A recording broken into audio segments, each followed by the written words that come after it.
இனிய நண்பர்களே, மற்றும் ஒரு உலக சிட்டுக்குருவிகள் தினத்தன்று உங்களை சந்திப்பதில் மிக்க மகிழ்ச்சி. நாங்கள் ஏற்கனவே நிறைய சிட்டுக்குருவிகளை பற்றிய வீடியோக்கள், நூற்றுக்கணக்கான வீடியோக்கள், அதனுடைய ஒவ்வொரு அசைவும், ஒவ்வொரு பழக்க வழக்கங்களும், உணவு வகைகளும், கூடு செய்வது எப்படி போன்ற எல்லா வீடியோக்களும் போட்டிருக்கிறோம். இன்றைக்கி ஸ்பெஷலாக உலக சிட்டுக்குருவிகள் தினத்துக்காக இந்த வீடியோவை உருவாக்கியிருக்கிறோம். வெயில் காலங்களில் இந்த மாதிரி ஒரு மரம் இருந்துச்சுன்னா உங்கள் வீட்டுக்கு பக்கத்தால் குருவிகளும் மற்ற பறவைகளும் வந்து தங்கி செல்வதற்கு வசதியாக இருக்கும்.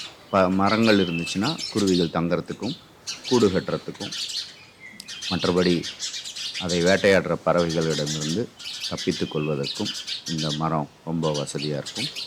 இந்த மாதிரி மரங்கள் இருந்துச்சுன்னா சாயங்காலத்தில் நீங்கள் சிட்டுக்குருவிகளுடைய சத்தத்தை கேட்டுக்கிட்டே இருக்கலாம். வெயில் காலமாக இருக்கிறதுனால நீங்கள் ஒரு சிறு பானையில், சிறு பாத்திரத்தில் தண்ணி வைங்க. உங்களுக்கு நேரம் இருந்துச்சுன்னா ஒரு பெரிய பாத்திரத்தில் தண்ணி வச்சிங்கனாக்கா சிட்டுக்குருவிகள்லாம் சேர்ந்து குளிக்கிறதுக்கும் வசதியாக இருக்கும். நமக்கு எப்படி கோடை காலங்களில் குளியல் அதிகமாக தேவைப்படுதோ அதே போல் சிட்டுக்குருவிகளும் இந்த வெயிலுடைய தாக்கத்திலிருந்து தப்பிக்கிறதுக்காக இந்த மாதிரி சிறு குருவிகள் குளியல் போடும். அதிகமாக மாலை நேரங்களில் தான் அது குளியல் ஆரம்பிக்கும். உங்களிடம் அகலமான தாம்பாள பாத்திரங்களோ இல்லை மண் பாத்திரங்களோ இருந்துச்சுன்னா ஒரு 5 சென்டிமீட்டர் இல்லைனா 2 இன்ச் ஆழமுள்ள பாத்திரமாக இருந்துச்சுன்னா அதில் தண்ணி வச்சிங்கனாக்கா உங்களுக்கு குருவிகள் குளிக்கிறதுக்கு வசதியாக இருக்கும்.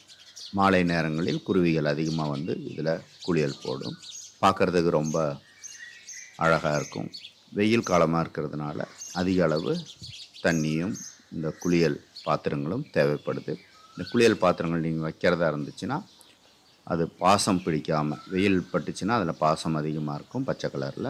அதை தேய்ச்சி எடுத்துகிட்டு 2 நாளைக்கு ஒரு தடவை க்ளீன் பண்ணிவிட்டு சுத்தமான தண்ணியாக வைங்க. அப்போ குருவிகளுக்கு எந்த இன்ஃபெக்ஷனும் வராது. நமக்கும் அந்த பாத்திரங்களை கையாள்வதற்கு ஈஸியாக இருக்கும். ரொம்ப அழுக்காயிருச்சு இல்லை பாசம் முடிச்சு கெட்டி ஆயிடுச்சு அப்படின்னா க்ளீன் பண்ணுறதும் நமக்கு கஷ்டமாகும். இந்த மாதிரி பல இடங்களில் நீங்கள் வைக்கலாம். உங்கள் வீட்டுக்கு அருகிலோ இல்லை உங்கள் தோட்டத்திலேயோ இல்லை இந்த மாட்டு தொழுவங்களுக்கு பக்கத்தாலேயோ கூட இது மாதிரி வைக்கலாம். அதனால் உங்களுக்கு நேரம் அதிகமாக தேவைப்படாது. ஒரு 5 நிமிஷம் டெய்லி இந்த வேலையை செஞ்சிங்களாக்கா போதும். பொதுவாக வெயில் காலங்களில் அது அதிகமாக தேவைப்படுது. மற்ற இடங்களில் நீர்நிலைகளில் இப்போ தண்ணி ஏற்கனவே வற்றிடுச்சு. அதனால் அந்த குருவிங்க போய் குளிக்கிறதுக்கோ இல்லை குடிக்கிறதுக்கோ தண்ணி வசதி இல்லை. தெருக்களில் கூட இப்போ தண்ணி அதிகமாக காணப்படுறதில்ல. எல்லா மோரிகள் எல்லாமே க்ளோஸ்ட் சிஸ்டம் ஆயிடுச்சு, மூடப்பட்ட சாக்கடை திட்டம் ஆயிடுச்சு. அதனால் தண்ணி இப்போ எங்கேயுமே வெளியே கிடைக்கிறதில்ல. அதனால் குடிக்கிறதுக்கும் குளிக்கிறதுக்கும் குருவிகளுக்கு தண்ணி வைக்கிறது ரொம்ப நல்லது. நீங்கள் நிறைய தடவை பார்த்துருப்பீங்க, இந்த மாதிரி கரண்ட் ஒயருங்க, கரண்ட் கம்பிங்களில் தான் அதிகமாக குருவிங்க உட்காந்துருக்கும். அதுவும் கரும்பு தோட்டம் இல்லை நெல் தோட்டம், நெல் வயல்கள் பக்கத்தால் இருக்கிற கம்பிகள் இந்த மாதிரி வரிசையாக நிறைய உட்காந்துருக்கும். உங்கள் வீட்லேயும் இது மாதிரி சின்னதாக ஸ்டாண்டோ இல்லை கம்பியோ எதனா கட்டி வச்சிங்கனாக்கா அந்த குருவிங்க உட்கார்றதுக்கு பழைய பொருளாக இருந்தால் கூட போதும். சும்மா பார்க்குறதுக்கு அது உட்கார்றதுக்கு அழகாக இருக்கிற மாதிரி இருந்துச்சுன்னா அதை போட்டு நீங்கள் செஞ்சு வச்சிங்கனாக்கா அதில் குருவிங்க வந்து தங்கிறதுக்கு வரிசையாக உட்கார்றதுக்கும் வசதியாக இருக்கும். இது பார்த்திங்கனாக்கா ஒரு சுண்டைச்செடி. இதுவும் மூலிகை செடி தான். இது தொட்டியில் தான் வளர்த்திட்ருக்குறோம். இங்கேயும் அதிகமாக குருவிகள் வந்து தங்கி இருந்துட்டு போகுது.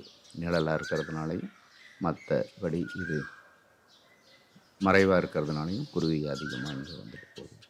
இந்த மாதிரி கூடுகள் நாமளே செஞ்சுக்கலாம். நம்ம பழைய மிச்சமுள்ள ப்ளைவுட் பலகைகளில் நாமளே கூடு செஞ்சுக்கலாம். மரங்களும் செடி கொடிகளும் அதிகமாக இருக்கிற பக்கமாக நீங்கள் கூடுகளை நிழலான பகுதிகளை உயரமான இடத்துல பூனைகளுக்கு எட்டாத வகையில் நீங்கள் பொருத்திட்டிங்கனாக்கா குருவிகள் முட்டையிடும் காலங்களில் அதே வந்து கூடுகளை தேர்ந்தெடுத்து அங்கே கூடு கட்டிக்கும். கூடு கட்ட வேண்டிய பொருட்களை குருவிகளை சேகரிச்சுக்கும். நாம் எதுவும் வைக்க வேண்டியதில்லை. கிராமப்புறங்களில் உள்ள கூடுகளுக்கு அங்கேயே உங்களுக்கு நெல், மற்ற செடி, மற்ற புல் வகைகள், காஞ்சி போன புல் இதெல்லாம் அதிகமாக கிடைக்கிறதுனால ஈஸியாக இருக்கும். நகரத்தில் பகுதியில் கூட இருக்கிற சின்ன சின்ன குச்சிகள் கூடுகளை கட்டுறதுக்கு அந்த குருவிகளை எடுத்துகிட்டு வந்து சேர்த்திடும்.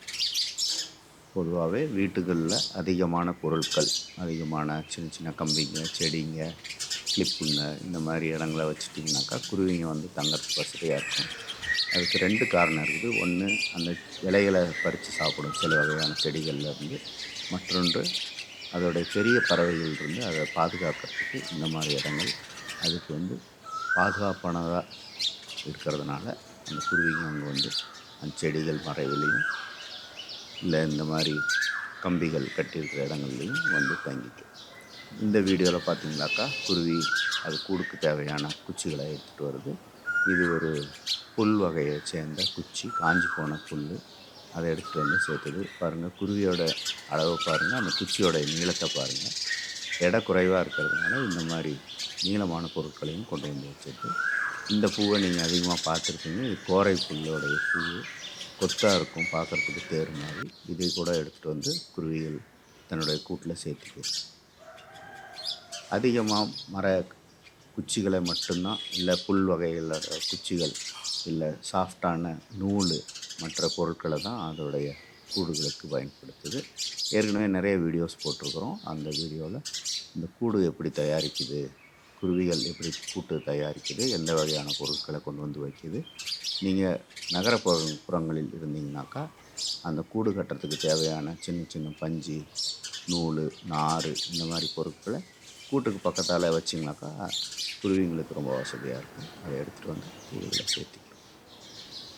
குருவிகள் முட்டையிட்டு குஞ்சு பொரிக்கும். சிட்டுக்குருவிகளுடைய குஞ்சுகள் சின்னதாக இருக்கும்போது அதுக்கு நிறைய புரோட்டீன் தேவைப்படுறதுனால சிறு சிறு புழு பூச்சிகள், கரப்பாம்பூச்சி, மற்ற வெட்டுக்கிளி, இந்த மாதிரி தயிர் பூச்சி, இந்த பூச்சிகளை எல்லாம் கொண்டு வந்து அந்த குருவி குஞ்சுகளுக்கு ஊட்டும்.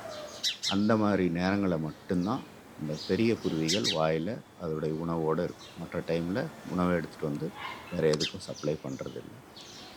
இந்த மாதிரி அது உணவோடு இருந்துச்சுனாவே குருவி அதோடைய கூடு எங்கேயோ இருக்குது, அங்கே குஞ்சு பறிச்சிருக்குது அப்படின்னு நம்ம தெரிஞ்சுக்கலாம். நீங்கள் சப்போஸ் அந்த குஞ்சுகளை பார்க்கணுன்னாக்கா இந்த குருவியை ஃபாலோ பண்ணிக்கிட்டே போனோம்னாக்கா அது எந்த கூட்டுக்கு போகுது, அங்கே எத்தனை குருவி குஞ்சுகள் இருக்குது, எந்த வகையான பாதுகாப்பு இருக்குது அந்த இடம்னு நம்ம பார்த்துக்கலாம். சப்போஸ் அந்த இடம் பாதுகாப்பு இல்லைனாக்கா பூனை மற்ற குருவிகள், பெரு குருவிகள் போகாதாவது அந்த இடத்த நீங்கள் பாதுகாப்பு பண்ணி வைக்கலாம். இதெல்லாம் நாம்ளே செஞ்சுக்கிற கூடுங்கள். சின்ன சின்ன மரப்பெட்டிகளில் நம்ம கூடு செஞ்சு வச்சோம்னாக்கா கூடு கட்டும் காலத்தில் அதுங்களே வந்து அந்த கூடுகளை தேர்ந்தெடுத்து அதை க்ளீனாக சுத்தம் பண்ணிவிட்டு மறுபடியும் அதுக்கு உண்டான கூடுகளுக்கு தேவையான பொருட்களை கொண்டு வந்து சேகரித்து முட்டையிட ஆரம்பிச்சிடும். முட்டைக்கு அப்புறம் அதுங்களே உணவு கொண்டாந்து அந்த குருவிகளுக்கு ஊட்ட ஆரம்பிச்சிடும். குருவிகள் பறக்கிறதுக்கு 15 நாள்லேருந்து 20 நாள் வரைக்கும் ஆகும். அது வரைக்கும் பெரிய குருவிகள், தாய் பறவைகள் 2 ஆண் பெண் 2மே அந்த குருவிகளுக்கு உணவு ஊட்டும். நன்றி நண்பர்களே.